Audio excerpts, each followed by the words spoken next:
Merhabalar, Neslinden Tarifler kanalıma ve mutfağıma hoş geldiniz. Bugün sizlerle hepinizin çok beğeneceğini umduğum tüm detaylarıyla cevizli baklava yapımını paylaşacağım. Şimdi yapımına geçelim. Baklava hamurumuz için yoğurma kabımızın içerisine 1 yemek kaşığı oda ısısında tereyağını alalım. Üzerine 1 yemek kaşığı sirke, 1 yemek kaşığı yoğurt, 2 adet yumurta, çay kaşığının ucuyla şöyle çok az tuz, 1 çay bardağı ayçiçek yağı, 1 çay bardağı süt. Oda ısısında arkadaşlar, bunlar ılık değil. 200 mililitrelik 1 su bardağı da suyumuzu ilave edelim. Bir çırpıcı yardımıyla iyice karıştıralım.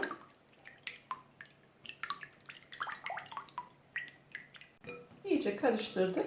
Şimdi unumuzun bir bölümünü katalım. Şöyle biraz karıştıralım. Daha sonra elle yoğurmaya geçelim. Unumu tekrar ilave ederek artık elle yoğurmaya geçiyorum. Şöyle yavaş yavaş kontrollü bir şekilde ilave ediyorum. 6 bardak unumu tam koydum.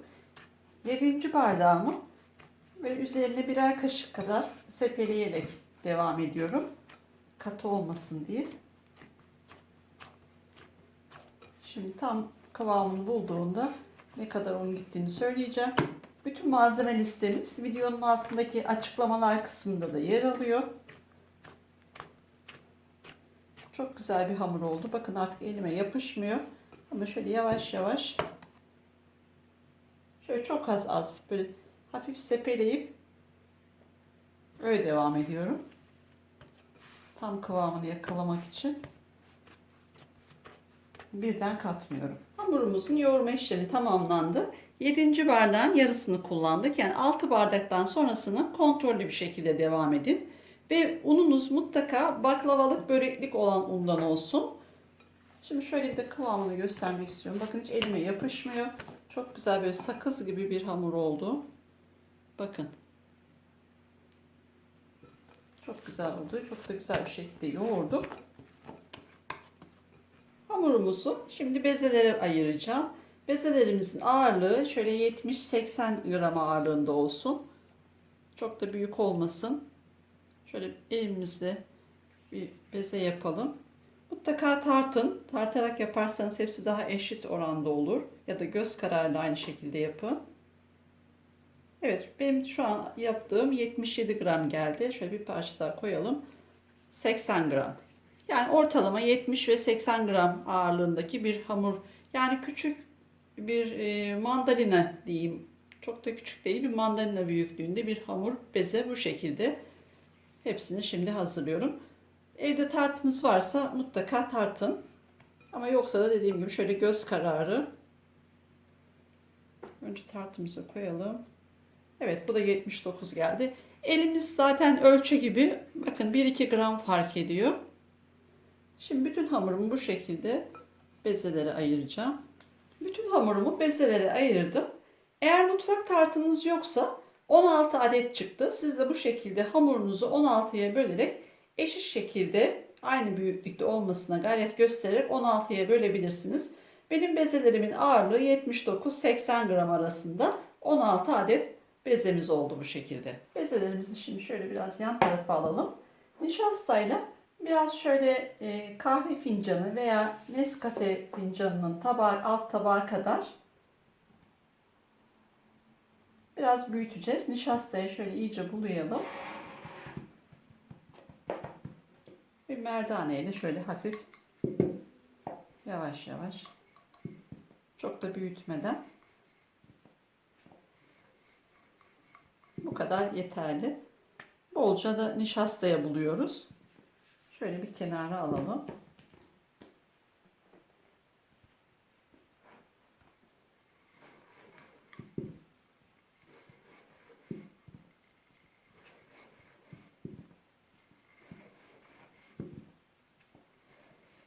Mümkün olduğunca hepsi yine aynı büyüklükte olsun. Ona göre açalım. Şöyle üst üste koyarak bunu kontrol edebilirsiniz.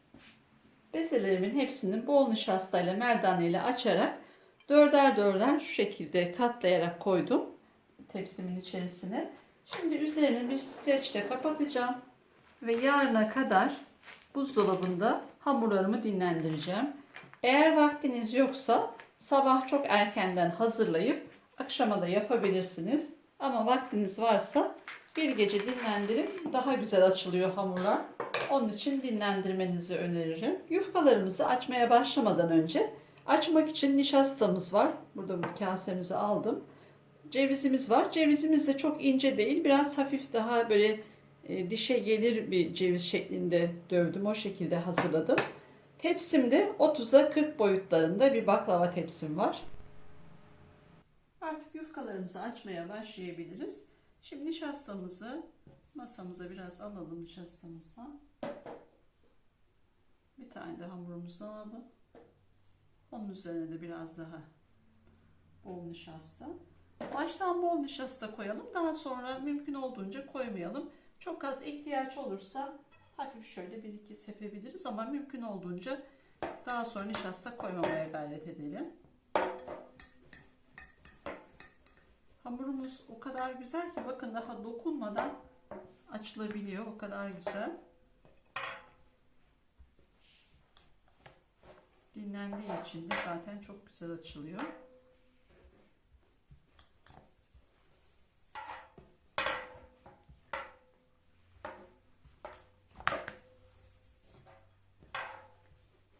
Şöyle verev verev almaya çalışın. Tekrar kendinize doğru çektirin. Ben bir metal oklava kullanıyorum. İsterseniz tahta da kullanabilirsiniz.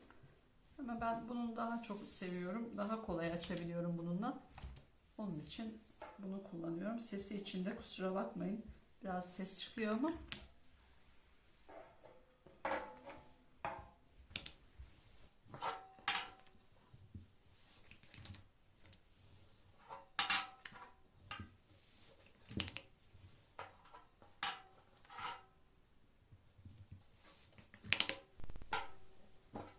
Yufkamız çok güzel açılıyor. Bakın ne kadar büyüdü. Şöyle bir de göstermek istiyorum. Bakın nasıl güzel. İncecik zar gibi parmaklarım nasıl gözüküyor. Muhteşem bir hamur. Onun içinde yufkalar da çok güzel açılıyor. Mutlaka bu tarifle deneyin derim.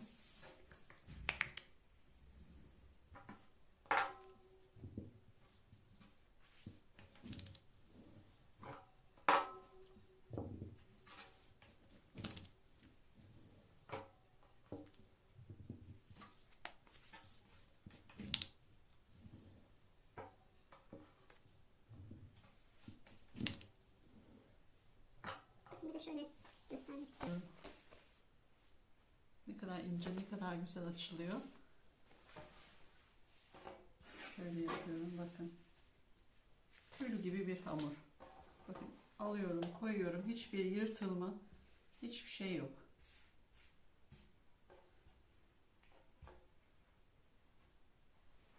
Şimdi artık tepsimize yufkamızı serelim.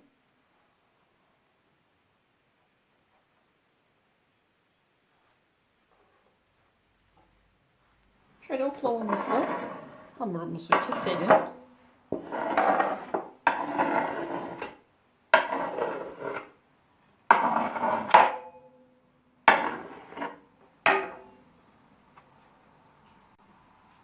Artan diğer yanlardaki yufka parçalarımızı da şöyle kenarlarına tekrar üstüne koyalım.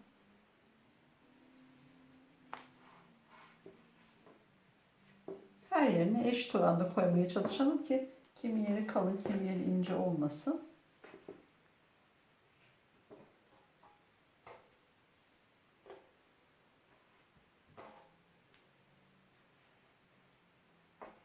Bir 100 gram kadar tereyağımı erittim. Her bir yufkada bir şöyle bir hemen fırçayla çok az şöyle birkaç damla tereyağından damlatalım arasına. Şimdi ikinci yufkamızı da aynı şekilde üstüne serelim.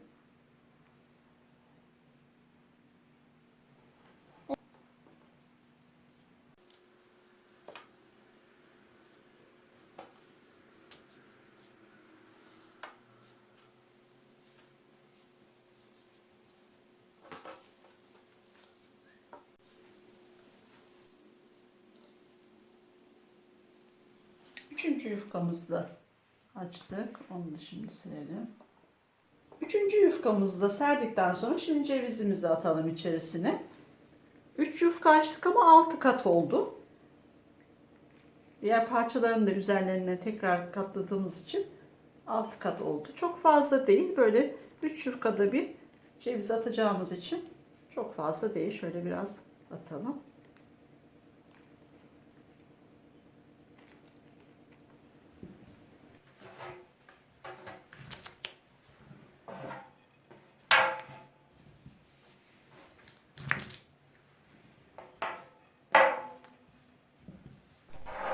Tekrar bir 3 yufka daha açtık. Aralarına da yine tereyağıyla biraz yağladık. Tekrar cevizini atalım.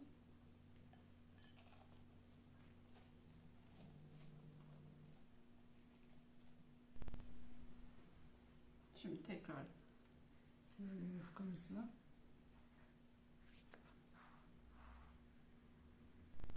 Son yufkamızı da açtık. Tepsime göre ölçtüm. Önce parçalarını alta koydum. Düzgün olanı şimdi artık üzerine koyuyorum, en üstüne.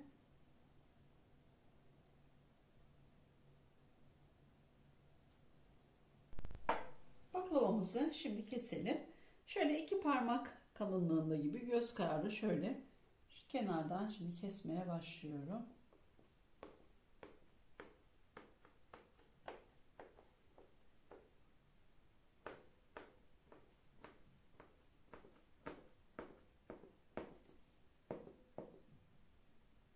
Köşeler kalsın, sonra ters döndürüp tekrar keseceğim. Yine aynı kalınlıkta devam ediyorum.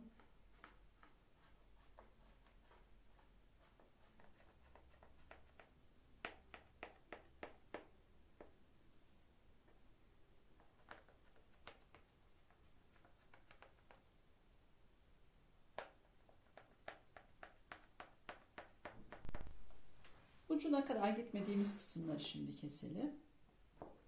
Ters döndürdüm tepsimi. Baklava dilimi değil de ben daha hani dikdörtgen, kareye yakın bir dilim şeklinde olmasını istiyorum. Onun için yine bu sefer de yine aynı ters istikamette bu şekilde keseceğim. İsterseniz baklava dilimi de kesebilirsiniz. Verev kestiğinizde de baklava dilimleri oluşur.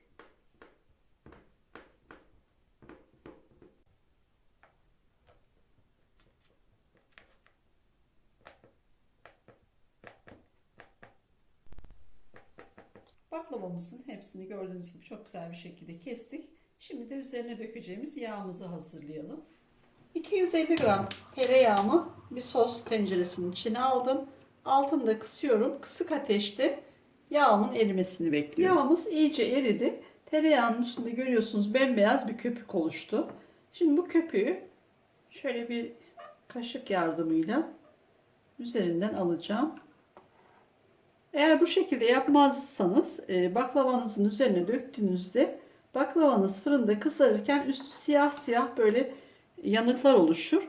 Onun için mutlaka bu işlemi yapın. Yağımın üzerindeki köpüğü aldıktan sonra şimdi dibindeki ayranı sos kabında bırakmak istiyorum. Başka bir sos kabıma aktardım yağımı çok yavaş yavaş. Dibindeki ayran da burada kalacak. Onu da yine baklavamızın yüzüne dökmeyeceğiz. Çok yavaş yavaş. Bakın beyaz beyaz gelmeye başlıyor. Bunu da dökmeyeceğiz. Bu da yine aynı şekilde siyahlıklar oluşturuyor. Bu dibindeki ayranı kalıyor.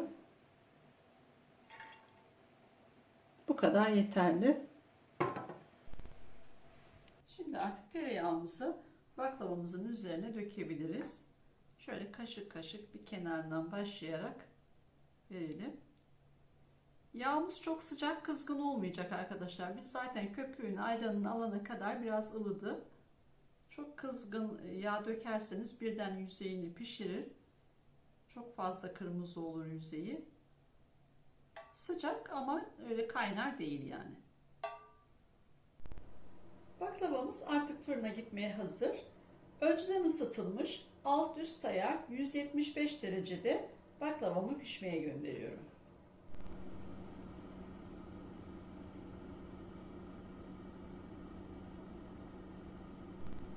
Tatlımız fırında pişerken şimdi şurubunu hazırlayalım. Şurubu için bardak ölçüm 200 mililitrelik klasik su bardağı ölçüsü. 5 su bardağı toz şekerimiz var. Bunu kabımızın içine alalım. Üzerine de aynı bardak ölçüsüyle 7 su bardağı suyumuz var.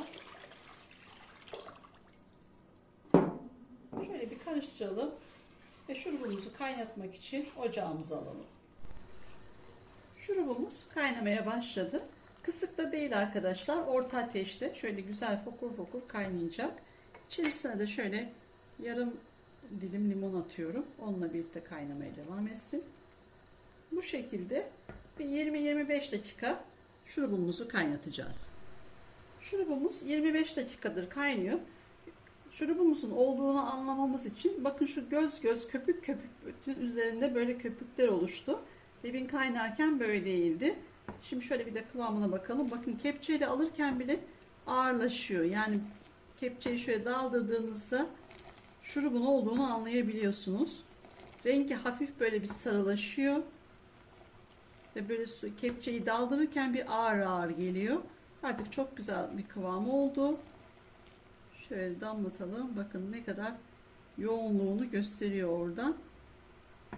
Artık baklavamız da çıkmak üzere. Altını kapatalım şurubumuzun.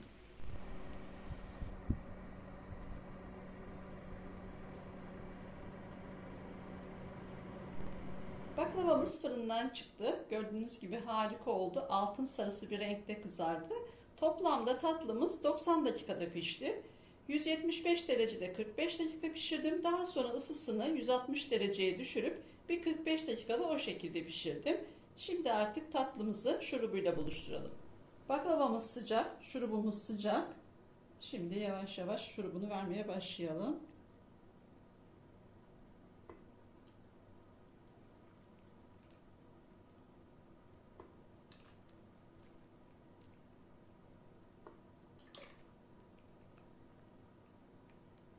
Her ikisi sıcak arkadaşlar. Fırından çıkarttım.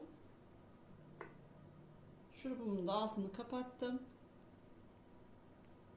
Hemen döküyorum.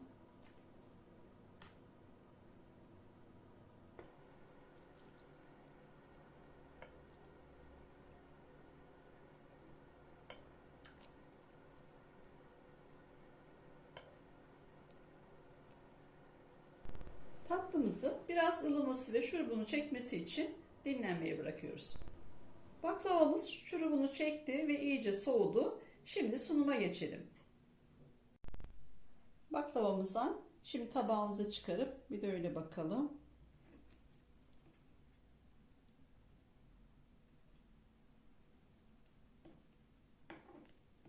Gördüğünüz gibi muhteşem oldu. Bu kadar güzel rengi, çıtır çıtır üstü böyle, içi bol cevizli.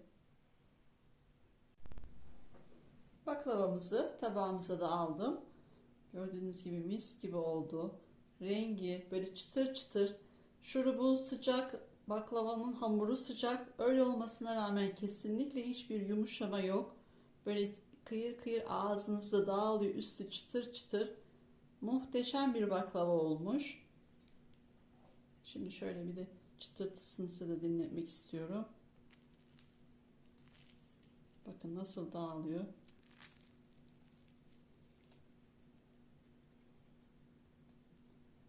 Harika bir baklava. Daha önce denemediyseniz mutlaka denemenizi tavsiye ederim.